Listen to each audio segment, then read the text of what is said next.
परीक्षक व माझ्या बालमित्रमैत्रिणींनो, माझ्या सर्वांना नमस्कार.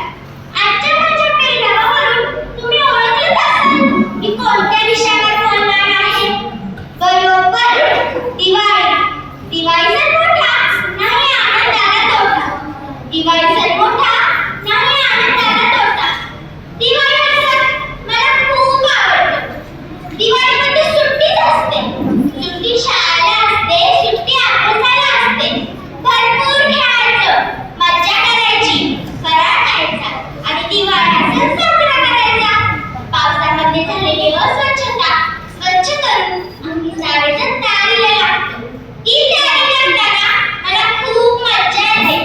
कोणाच्या हातून काय फुटतं, कोण पडतं. मला फराळ खूप आवडतो. आमच्या घरामध्ये माझी आई, माझी काकी, माझी आजी सगळ्या मिळून फराळ करतात. मला त्यांना फराळ मदत करायला खूप आवडते. दिवाळीचा पहिला सण म्हणजे वसुबारस.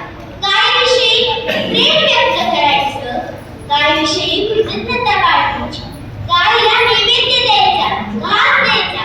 त्यानंतर तयारी करायची ती नरक चतुर्दशीची. नरक चतुर्दशी का करतात माहित आहे? श्रीकृष्णाने नरकासुर नावाच्या राक्षसाला मारलं होतं, त्यामुळे नरक चतुर्दशी करतात. नरक चतुर्थीच्या दिवशी अभ्यंग स्नान होतं. त्या दिवशी आम्ही फटाके फोडायला सुरुवात करतो. त्या अगोदर धनत्रयोदशी झालीच असते. मग आम्ही वाट पाहतो ती लक्ष्मीपूजनाची. लक्ष्मीपूजनाच्या दिवशी लक्ष्मीची पूजा केली जाते. आम्ही तयार केलेल्या आकाशकंदीलसोबत सगळ्या कुटुंबाचे छान छान फोटो सुद्धा काढतो.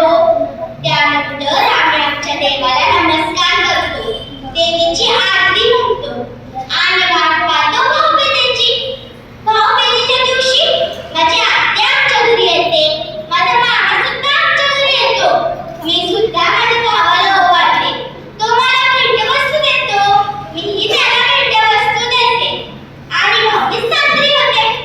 खरं तर दिवाळी हा सण नात्याबद्दल आपलेपण साजरा करायचा, कारण दिवाळी या सणामध्ये खूप सारा आनंद सामावलेला असतो.